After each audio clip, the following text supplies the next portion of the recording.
Yeah, this is Dave from cheapbooks.com playing World of Tanks. This is a replay. The tank is the Panzer Sfl IVc. Please don't ask me how to pronounce the SFL. It's very complicated. The map is Fjords. Now, this was a mission where I had to do, I believe it was 2,000 damage without being spotted. And that's the reason why I came to this position, because I figured that from here I would be unlikely to be spotted, but you have to do a lot of sitting and waiting. And I don't think I completed the mission either. Or maybe I did. It's possible I did. No, I didn't.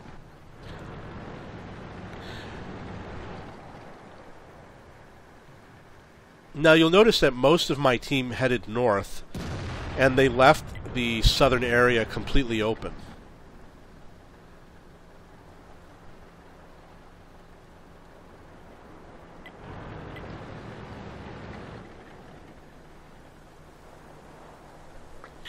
This tank is actually a very fast tank. It's got 6 crew members, and I share my crew with my German elite tank destroyers. You'll also notice that one of my allies went into the water there, Cromwell. I'm presuming he's probably going to drown. Yeah, he just drowned. So we already lost one ally from drowning.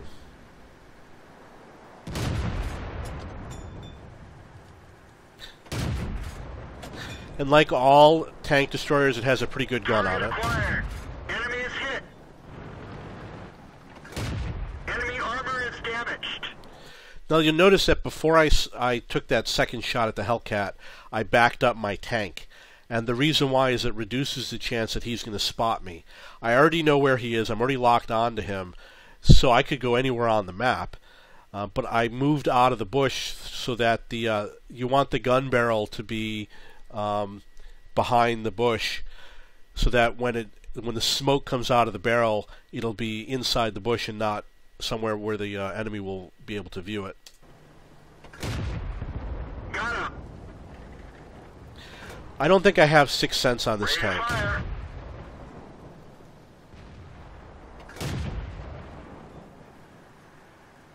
Target lost. Ready to fire. Let's find another target. Permission to engage. Target unlocked.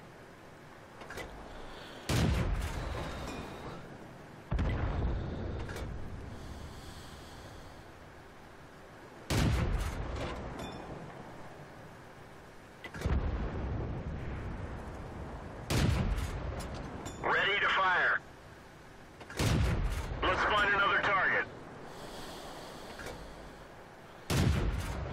They're knocked out. So you'll notice in that case, the tank, I anticipated that the tank would move forward from behind the house, and he was not spotted. I took a shot anyway, and I ended up killing him. You'll also notice that I turn the auto aim on and off. Sometimes I shoot with it on, sometimes I shoot with it off.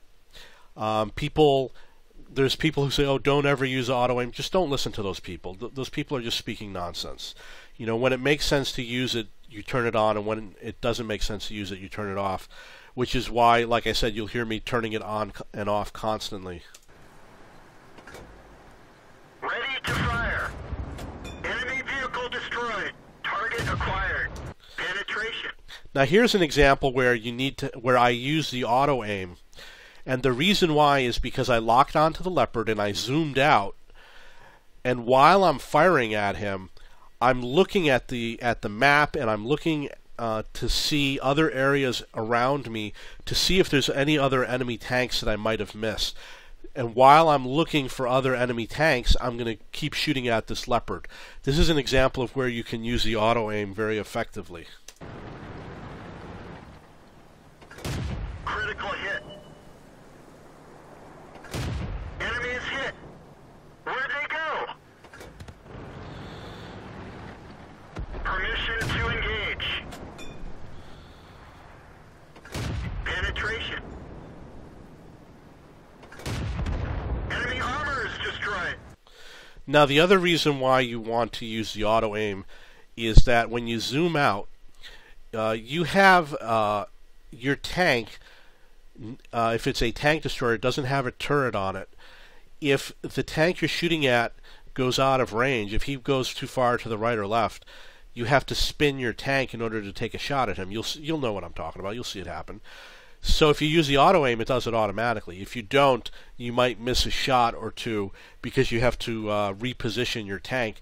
That's one of the things that was happening in that short video. My tank was repositioning automatically. Target released. Target acquired. Target acquired. Ready to fire. Target released.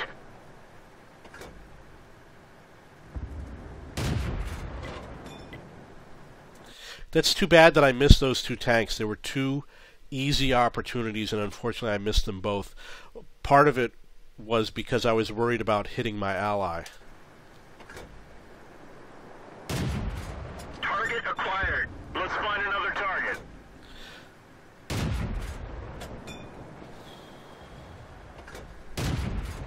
They're knocked down. So there's another case where the Chaffee became unspotted, but I kind of knew where he was, so I decided to take a wild shot anyway. And I was able to kill him, even though he was not spotted in the game.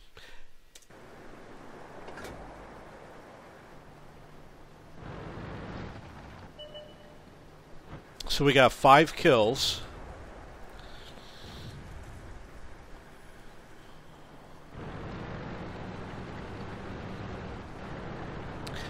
And I have a hunt them down philosophy. If you want to get kills, you got to hunt down the enemy. And because they're not going to come to me, I decided to pursue them, whoever was remaining. Even though I completely did not go the right way.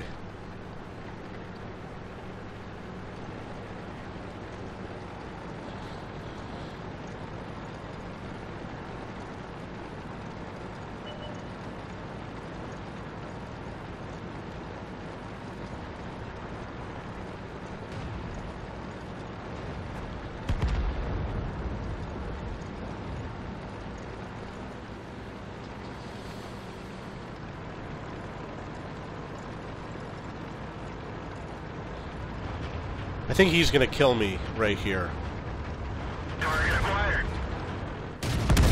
Right. Head for it. Everyone get out. Oh, I hit him, and look at that. He only had 6 hit points left. Okay, so that is the game. I had 5 kills. Now, this is the game that gets you a lot of experience. You're gonna get a lot of kills. You're gonna do a lot of damage, and this is how a lot of players get to have really good scores in the game. The reason why was because nobody took any shots at me throughout the entire game until this last shot. So I had my full hit points because they were all shooting at other enemies. My personal philosophy is that a good player is not somebody who hides in the back sniping on tanks that stays hidden. That's not a good player. You know, I'm shooting at these tanks that are focused on my allies. I did do 100% of my best to save my allies.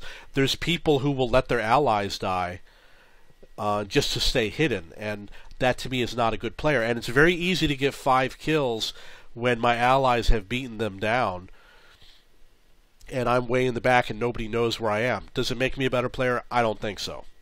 A lot of people who get high scores with their service record or with noob meter, they're doing it by hiding, and it's like I said, to me, I don't respect people who hide.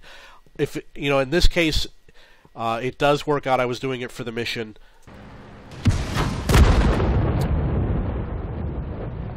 I did get 5 kills. It's a cheap way of getting lots of kills and doing a lot of damage, is just to hide somewhere and let your allies die. Okay, so I'm sure they're going to kill off that Crusader.